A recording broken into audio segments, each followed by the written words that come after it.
I was born December 16th, 1916, in Chicago, Illinois.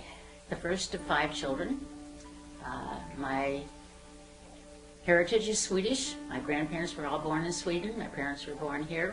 A strong heritage of Swedish background, of faith in God, love of family, all the traditions that I have.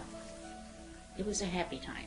It was a happy time until 1929, when my father, at only 38 years of age, died. My mother was absolutely wonderful. She made the choice that she was going to be strong. We have a heritage of strong women. I always loved reading. I don't remember when I learned to read. I don't think most of us do. But all I know is I was reading all the time. I guess it opened a new life to me. You saw a different world. There were places other than Chicago. The reading opened up doors that there were places all around the world. Education was most important to my mother and father. I went to a small junior college, Norton Junior College, but who were our professors? They were moonlighting from the University of Chicago.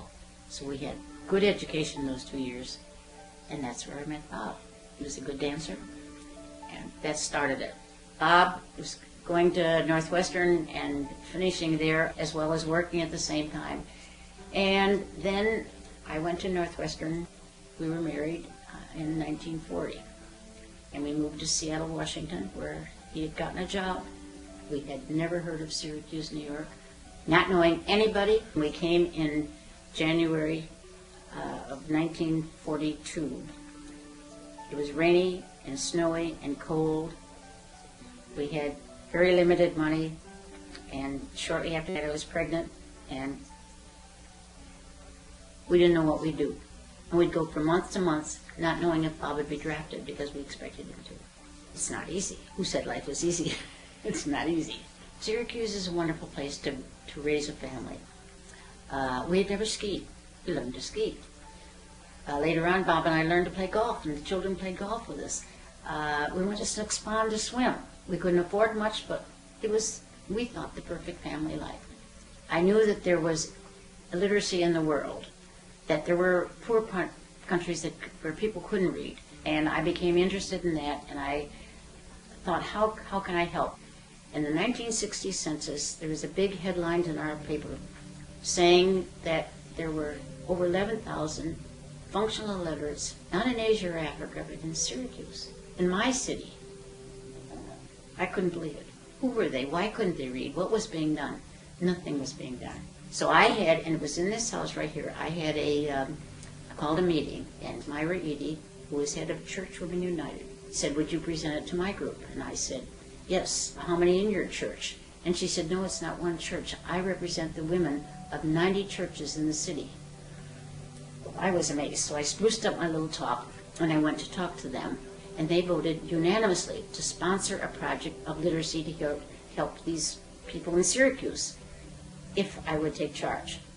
So this is how it started. We didn't have any money. I had a broken refrigerator downstairs. So I was going to pull that out and make shelves there for my books. My daughter said, that's stupid, Mother. There are already shelves in the refrigerator.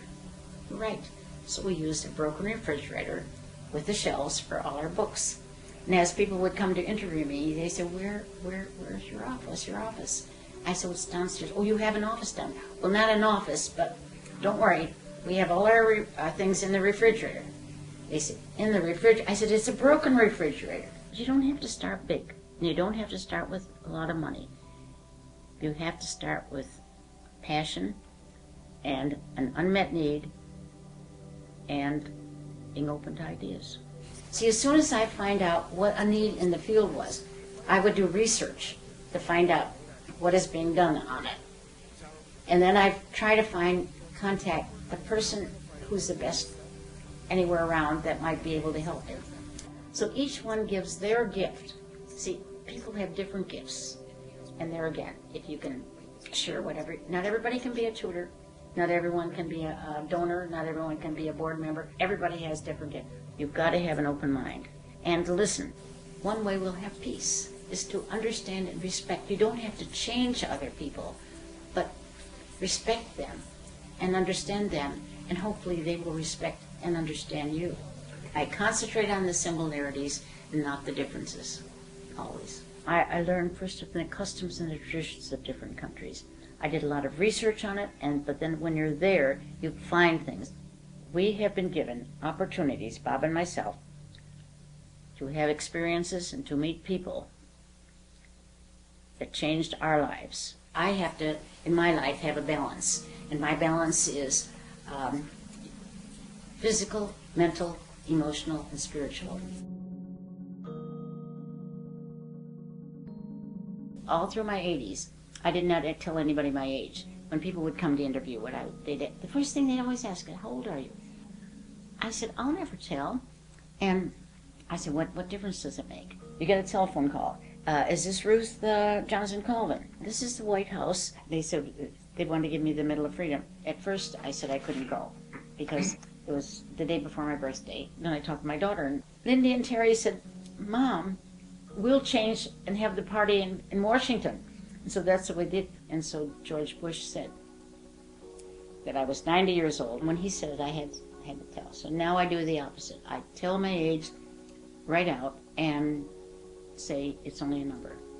And it's what you do with your number. It has been work that I have loved. I feel blessed that God gave me these opportunities, that gave me a life partner who was a teammate. See, not everybody would have gone along with my ideas. I mean, let's face it, I'm an independent woman. They gave me Bob to go along with it. When the going got tough, Bob was there. They gave me children who are so supportive and loving. I want to be a positive experience in their lives and hopefully in lives of others too.